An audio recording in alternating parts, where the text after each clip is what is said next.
अस्सलामु अलैकुम वरहमतुल्लाहि वबरकातुहू।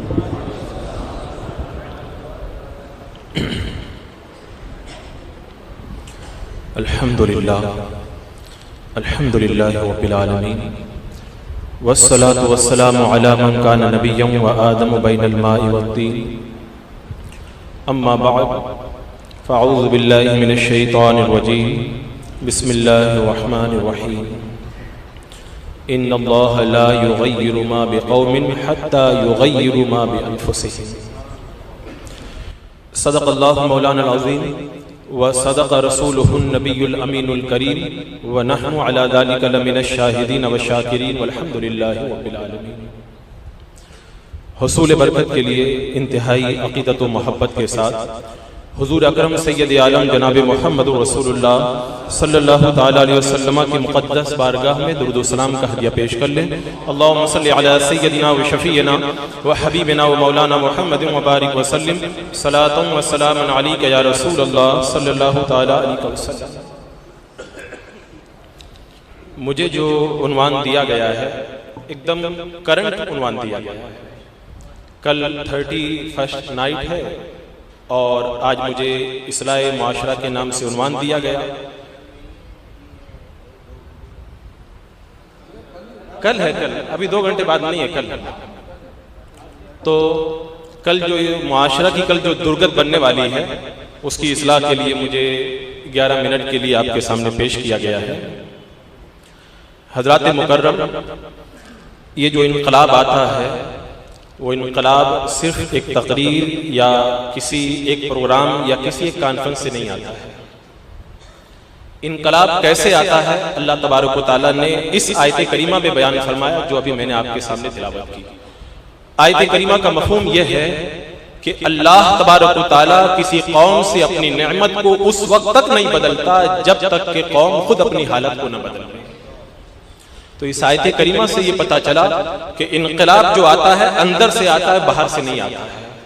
पहले हमारे अंदर इनकलाब पैदा होगा तब बाहर से इनकलाब आएगा। और अगर आप किसी कौम के अंदर जवानी और जवानों के हवाले से आप अगर सर्वे करेंगे तो आप इस बात का फैसला करने पर कादिर हो जाएंगे कि ये कौम आगे चल करके तरक्की करेगी या तनस्सुली करेगी। क्योंकि मुफक्किरीन ने कहा है अगर किसी कौम को जांचना हो तो उस कौम के जवानों को देखो। अगर कौम के जवान अच्छे कामों के अंदर लगे हुए हैं ये इस बात की निशानी है कि ये कौम आगे चल करके तरक्की करेगी। और अगर किसी कौम के नौजवान फिजूल कामों में फंसे हुए हैं तो ये इस बात की अलामत है कि ये कौम आगे चल करके तबाही और बर्बादी का शिकार हो जाएगी। हज़रात मुकर्रम, हुजूर सैयदी सरकार मुफ्ती आज़म हिंद रज़ी अल्लाह तआला अन्हु के पीर व मुर्शिद शाह अबुल हुसैन नूरी रहमतुल्लाह तआला अलैह इरशाद फरमाते हैं कि बंदा जब बालिग होता है और जब वो मुकल्लफ होता है तो उसके साथ में एक शैतानी ताकत लग जाती है और उसका काम ये होता है कि वो जवान को खींच करके गुनाहों की तरफ लेकर के जाए। और एक फरिश्ता होता है जो उसे नेकी की तरफ खींच करके लेके जाता है। अब ये बंदे की मर्जी है कि वो शैतान के नक्शे कदम पे चले या अल्लाह की तरफ से मुकर्रर किए गए उस मुकद्दस फरिश्ते के कौल के ऊपर अमल करके अपनी जिंदगी को वो कामयाब और कामरान बनाए। फरमाते हैं कि शैतान कहता है बुरा काम कर और वो फरिश्ता कहता है अच्छा काम कर। अगर बंदा अच्छा काम कर लेता है तो फरिश्ते को खुशी होती है और शैतान को बड़ी शर्मिंदगी होती है। और अगर वो बुरा काम कर लेता है तो शैतान को खुशी होती है और फरिश्ते को उस शैतान के सामने जो है वो शर्मिंदगी का एहसास होता है। तो अजीज़ान मुकर्रम, आज हमें इस महफिल के अंदर इस बात का जायजा लेना है कि आने वाली कल की रात यानी 31st नाइट के मौका पर हमें किस तरह इस रात को एक्सेप्ट करना है और किस तरह इस रात को गुजारना है। अगर आपने पूरा साल इबादत और रियाजत में गुजारा है तो आने वाली रात को अल्लाह का शुक्र अदा करते हुए गुजारना है कि अल्लाह तूने हमें इबादत की तौफीक अता फरमाई। और अगर हमने साल भर गुनाहों के अंदर गुजारा है तो फिर आने वाली रात को हमें तौबा इस्तिग़फ़ार के अंदर गुजारना है ताकि साल भर के गुनाहों की तलाफी हो सके। ये अरबी का बड़ा मशहूर मक़ूला है, अश्शबाबु शुअबतुम मिनल जुनून। जवानी दीवानी होती है बंदा जब जवानी की दहलीज पे कदम रखता है तो उसे इस बात की तमीज नहीं रहती है कि मैं क्या कर रहा हूं और क्या नहीं कर रहा हूं। लिहाजा ऐसे मौका पर बड़े और दाना लोगों का ये फर्ज बनता है कि उस नौजवान की सही तौर पर वो रहनुमाई करें। और यहां पर एक जरूरी बात जो मैं आपके गोशगुजार करना चाहता हूं, आज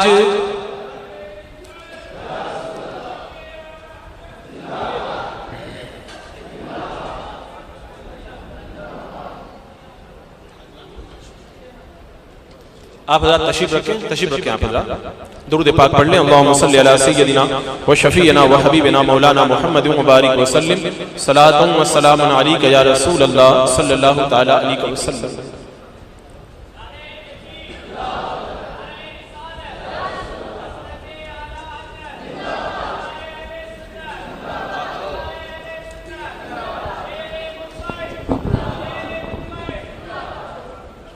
तशरीफ रखें आप हज़रात, तशरीफ रखें। अल्लाहुम्मा सल्ली अला सय्यदिना व शफीना व हबीबिना व मौलाना मुहम्मद व बारिक व सल्लिम सलातुन व सलामुन अलैका या रसूल अल्लाह सल्लल्लाहु तआला अलैहि वसल्लम। अजीज़ान मुकर्रम व हाज़िरीन इजलास, मैं आपसे एक सवाल ये करना चाहता हूँ कि ये 31st नाइट आखिर क्यों जारी की गई है? आज से चंद साल पहले, चंद दहाइयों कबल इसका कोई वजूद नहीं था। अगर आप ये कहें कि 31st नाइट को इसलिए जारी किया गया है ताकि इस रात के अंदर शराब खूब पी जाए, तो मैं कहता हूं कि यूरोप के अंदर तो शराब वैसे भी हमेशा पी जाती है।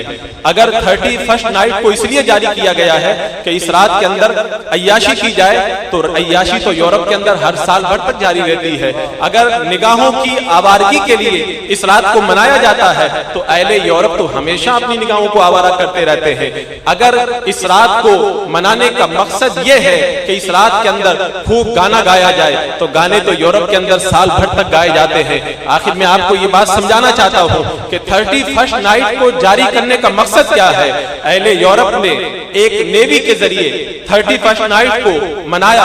रफ्ता रफ्ता यूरोप से ये बला चल करके आज हमारे मुआशरे के अंदर आई।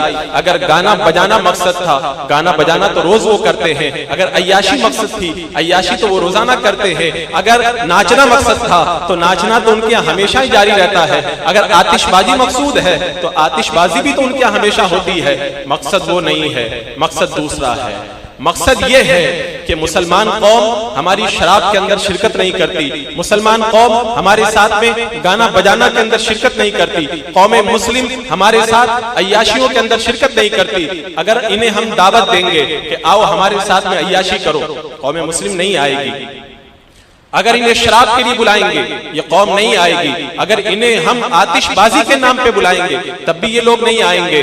तो इनको बुलाने का एक ही तरीका है, एक कल्चर बनाया जाए, एक तहजीब बनाई जाए। जब हम कल्चर नाफिज कर देंगे, तहजीब को नाफिज कर देंगे, एक फंक्शन हम बना देंगे, फनून लतीफा के नाम पर हम एक ऐसा प्रोग्राम बना देंगे, तो फिर उसके बाद में मुसलमान शराब के नाम पे तो नहीं आएगा लेकिन फंक्शन के नाम पे आ जाएगा। उस वक्त अय्याशी के नाम पर तो नहीं आएगा लेकिन इस नाम से आएगा कि ये एक फनून लतीफा है। अगर वो हमारे साथ में गाने के नाम पे नहीं आता है तो हमारी तहजीब के नाम पे आ जाएगा। तो इस बात को समझो, ये 31st नाइट एक कल्चर की जंग है।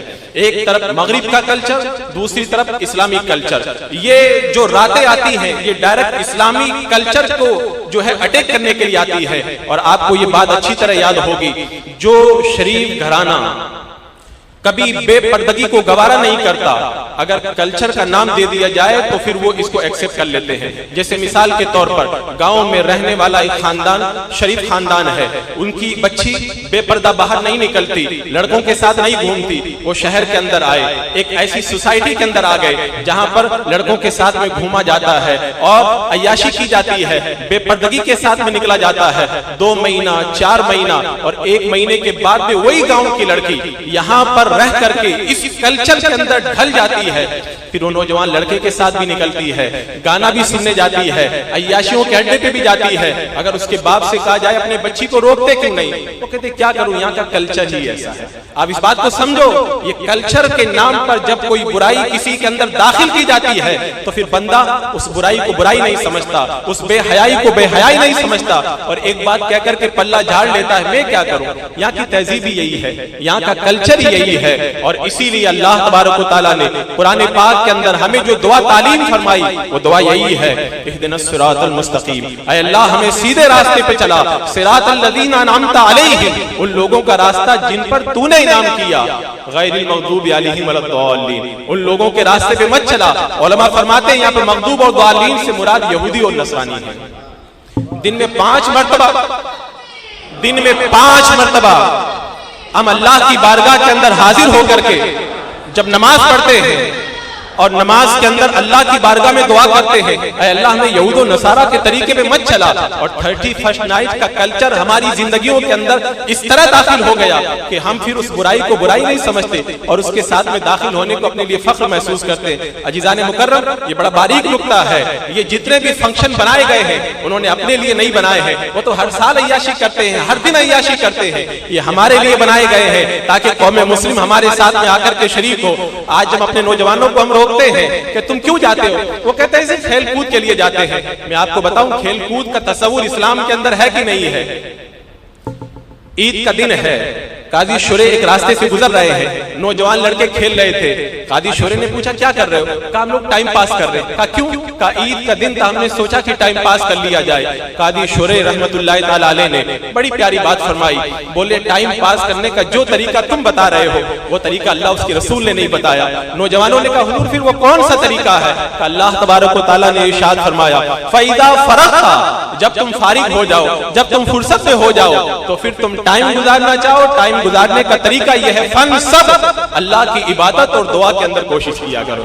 तो टाइम गुजारने का जो तरीका, टाइम को पास करने का जो तरीका हमें अल्लाह ने अता फरमाया है, हमें उस तरीके से टाइम गुजारना चाहिए। और अगर कोई ऐसे फंक्शन के अंदर दाखिल होता है तो मेरे आका सल्लल्लाहु अलैहि वसल्लम ने इरशाद फरमा दिया, अलामतु इरादिल्लाहि ताला अनिल अब्द इश्तिगालुहु बिमा ला यानी बंदे का फिजूल कामों के अंदर मुब्तला हो जाना ये इस बात की दलील है कि अल्लाह तबारक व तआला इस बंदे से नाराज है। यानी अगर हम ऐसे फंक्शन में जाते हैं गोया कि हम अपने माथे पर ये बोर्ड लगाते हैं कि अल्लाह ताला मुझसे नाराज है, क्योंकि बंदा अगर अल्लाह की रजा में ढलता है तो मेरे आका सल्लल्लाहु अलैहि वसल्लम ने इरशाद फरमाया, इज़ा अरादल्लाहु बिअब्दिन खैरा इस्तामलहु, जब अल्लाह ताला किसी बंदे के साथ में भलाई का इरादा फरमाता है उसको काम पे लगा देता है। सहाबा ने पूछा, या रसूल अल्लाह कैसे काम पर? मेरे आका ने फरमाया, अल्लाह ताला उसे नेक काम की तौफीक अता फरमा देता है। तो आज की इस महफिल के अंदर आपको ये फैसला करके उठना है कि हमारी जिंदगी अल्लाह की नाराजगी में बसर होती है या अल्लाह की रजा के अंदर।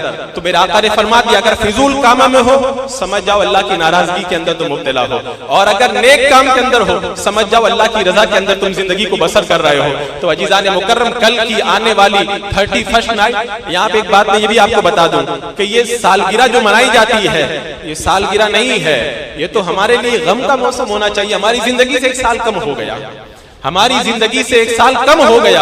हाँ, खुशी वो मनाए जिन्होंने इबादत की है, रियाजत की है, वरना हमें तो सालगिरह की चीज की मनानी चाहिए, हमें तो नमाज की सालगिरह मनानी चाहिए मफहूम के एतबार से कि शबे मेराज के अंदर नमाज फर्ज हुई, शबे मेराज में हम कसरत से नमाजें पढ़े। अल्लाह के रसूल अलैहिस्सलातु वस्सलाम शबे विलादत के अंदर, शबे ईद मिलाद के अंदर विलादत हुई आपकी, उस दिन के अंदर हम खुशी मनाए। इस एतबार से तो अगर हम सालगिरह मनाए तब तो अच्छी बात है, लेकिन अगर हम अपनी जिंदगी का 1 साल कम होने पर हम खुशी का इजहार करें तो इसका मतलब यह है कि हम बड़ी नादानी का सबूत पेश कर रहे हैं। अजीजान मुकर्रम, वक्त चूंकि कम है, बस मैं इस्लाह मुआशरा के हवाले से ये बात आपके गोश गुजार करके मुंतकिल हो जाता हूं कि इस रात के अंदर शराब, गाना, जो कुछ भी होता है, इनमें से कोई भी चीज रब की रजा की तरफ नहीं ले जाने वाली है, बल्कि रब की नाराजगी की तरफ ले जाने वाली है।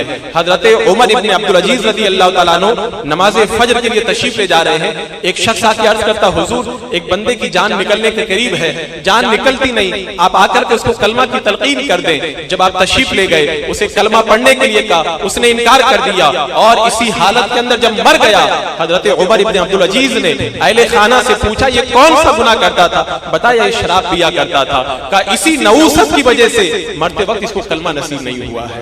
और गाने के बारे में मेरे आका सल्लल्लाहु अलैहि वसल्लम की हदीस पाक मौजूद है कि बंदा गाना गाता है, उसकी आवाज अल्लाह की बारगाह के अंदर मलऊन है।